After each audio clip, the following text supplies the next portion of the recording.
Скажите, пожалуйста, у вас дома вот такая книга есть? Книга о вкусной и здоровой пище.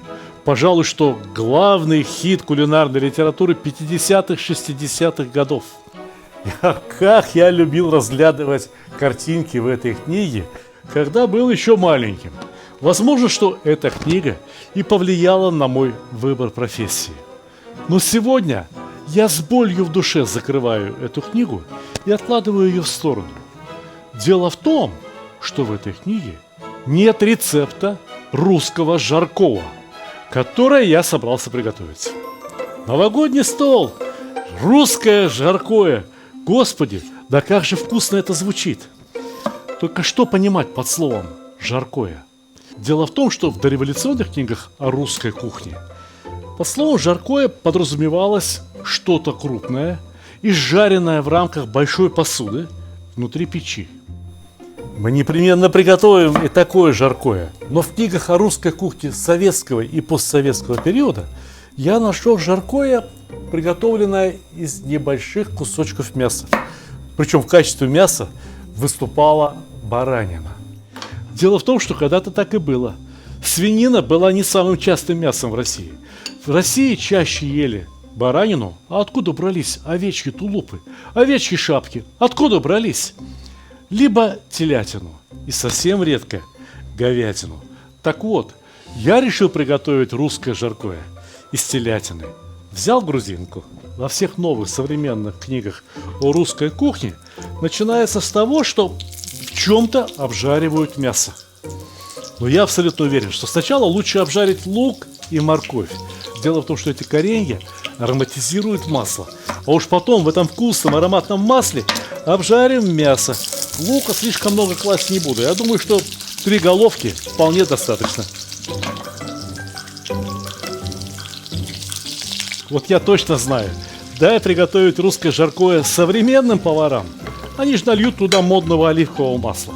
Между тем, издавна существовало как русское сливочное масло, так и русское топленое масло. Поэтому топленое масло – это вкус русской кухни. Сразу после лука пойдет морковь. Морковь тоже нарезаю крупно, потому что жаркое готовится достаточно долго. Телятина должна получиться практически разварной. Лук совсем уж до красна жарить не надо. Вот зарумянился и достаточно. И именно такой лук и создаст бархатный вкус соуса, в котором будет приготовлено жаркое. Ну а теперь морковь. И пока что все звучит достаточно по-узбекски. Пожарили лук, следом морковь. Как будто бы мы плов готовим. На деле, конечно, все совсем не так. Но с русской кухней прямо беда. Дело в том, что очень многие люди не пробовали обычной репы. Репу теперь тоже привозят из Узбекистана, Таджикистана, Азербайджана. Пора восстанавливать. Без репки русской кухни быть не может.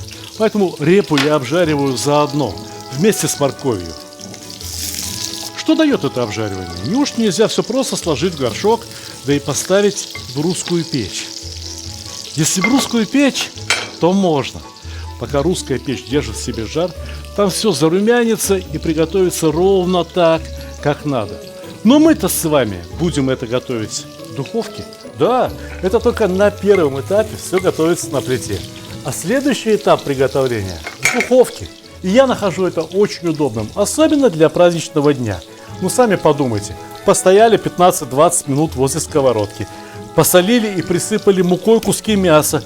Обжарили все, сложили и в духовку. На 2, на 3 часа. Гости пришли, а у нас вот оно. Готово жаркое. Достаем из духовки. Куски мяса у меня просто огромные. Ну, послушайте, я же готовлю, в конце концов, не рагу какое-нибудь, а русское жаркое. Кстати, вот вам домашнее задание. Узнайте, чем жаркое отличается от рагу. Приходите в мои социальные сети и напишите. Тот, кто первым напишет правильный ответ, а пусть даже 3 человека, которые напишут правильный ответ, получат в подарок мою новую книгу, которая называется «Сталик Видеобук».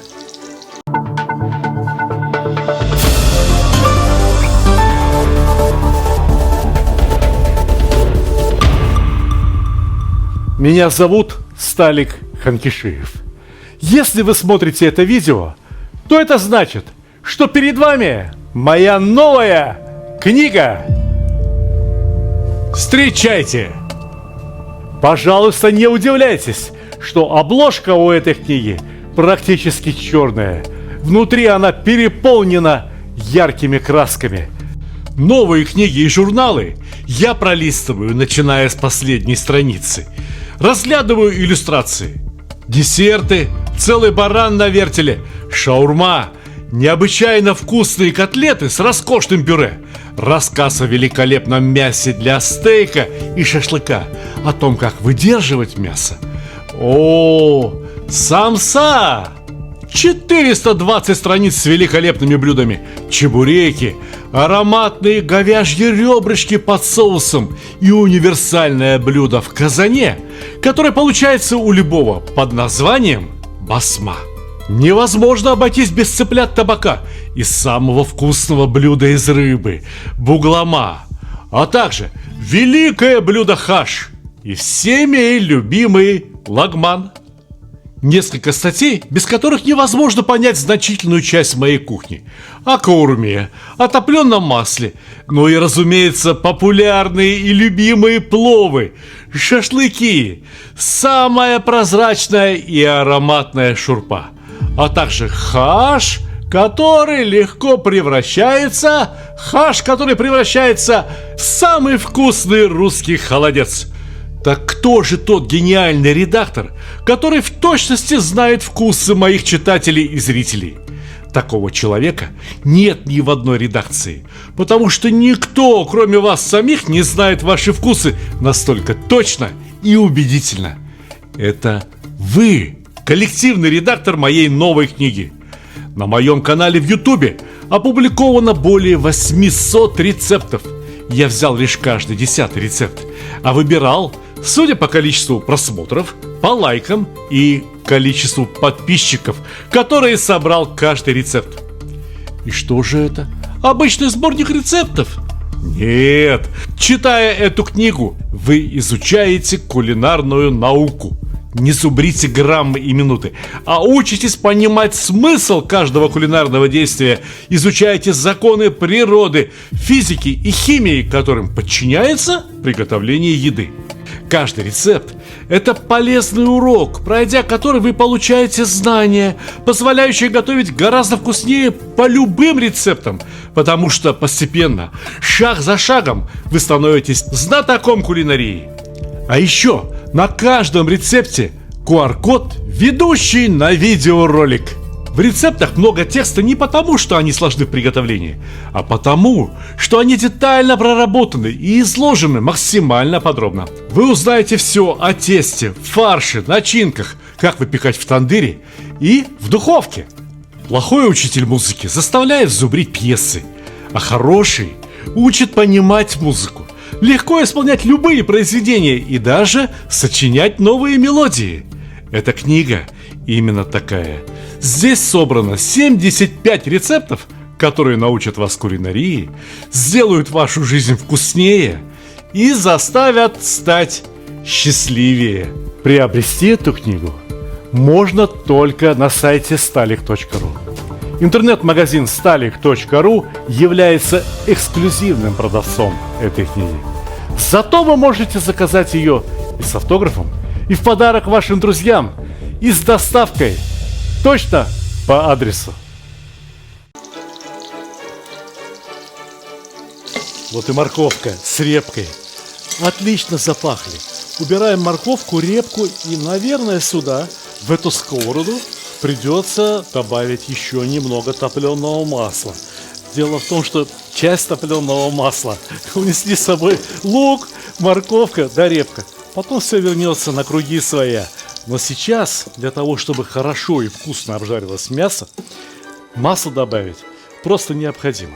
И не волнуйтесь, не ругайтесь. В конце концов, мы готовим праздничное новогоднее блюдо. Погодите, мне сейчас мясо надо обжарить, поэтому некогда. А через несколько минут я вам объясню, для чего мясо следует обваливать в муке, прежде чем его обжаривать. Мясо холодное, И его здесь килограмма 2, что довольно много. Тем не менее, я убавляю нагрев плиты. Мясо должно жариться не спеша. Оно должно зарумяниться и получить хорошую устойчивую корочку. Вот это еще вовсе не корочка. Вот это еще что-то невнятное. Нет, мясо должно буквально покраснеть. Минут 7, 8, даже 10 с каждой стороны должно обжариваться мясо при не очень сильном нагреве. Тогда она обретет вот такую, очень приятную на вид, золотистую и вкусную корочку. Красиво? Еще бы. Хорошая еда всегда выглядит красиво, на любых этапах ее приготовления. Телятина, запанированная мукой. Никуда не торопимся. Готовим по-русски. Пусть не с каждой стороны обжарены кусочки мяса, ничего страшного, все очень хорошо. Я обещал вам объяснить, для чего мясо припыляли мукой. Посмотрите на дно посуды. Мясные соки и мука образовали то, что повара называют припек. Этот припек можно поднять его бульоном, то есть налить сюда бульона и дать раствориться в бульоне этому припеку. Можно поднять его при помощи стакана вина, но можно поднять и при помощи бутылки хорошей воды. Для приготовления еды, да и просто для утоления жажды, я использую воду Тассай. Замечательная минеральная вода с горных вершин Тяньшаня.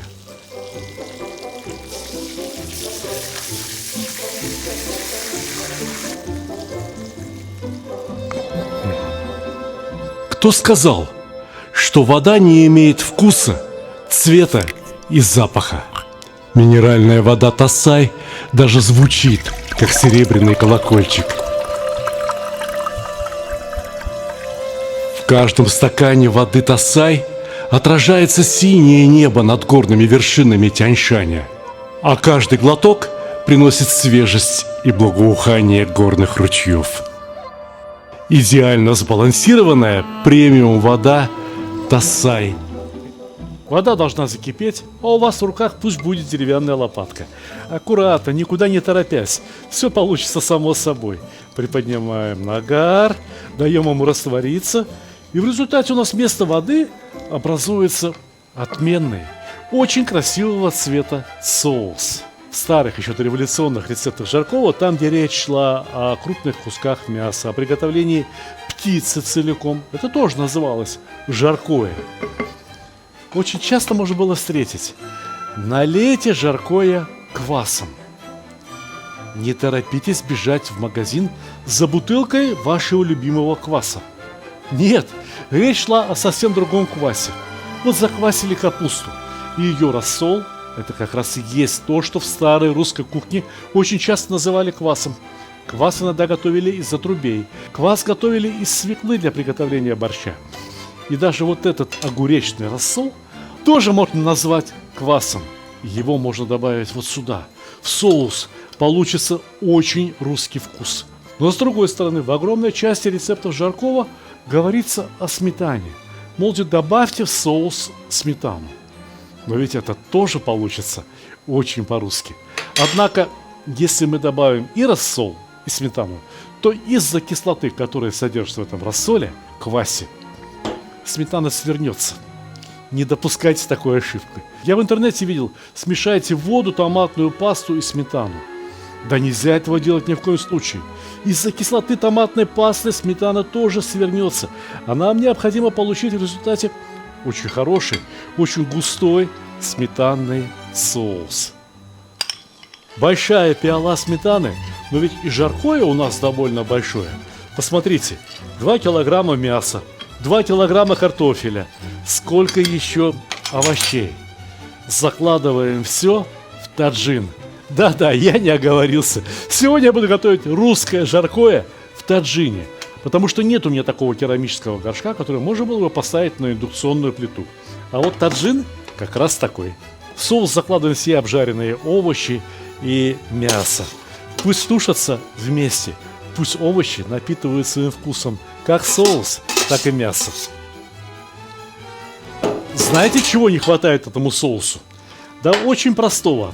Лавровый лист и перец горошком. Непременно, а как же? Эти ароматы уже стали вполне традиционными для русской кухни. Ну и поверх всего картошка. Обычная картошка, но очень крупная.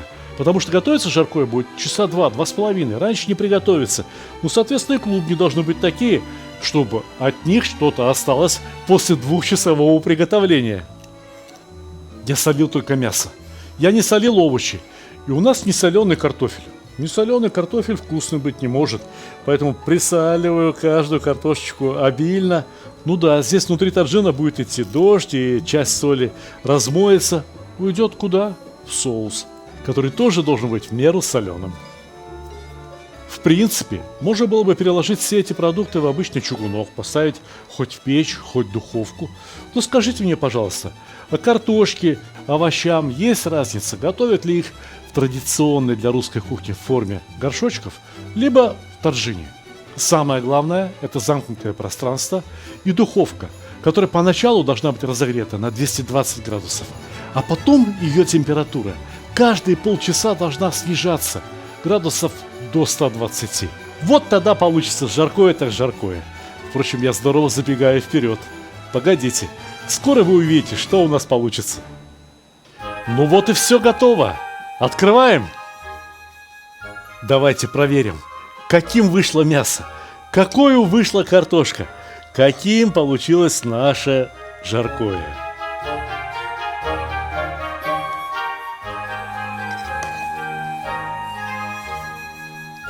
Идите сюда, подойдите поближе.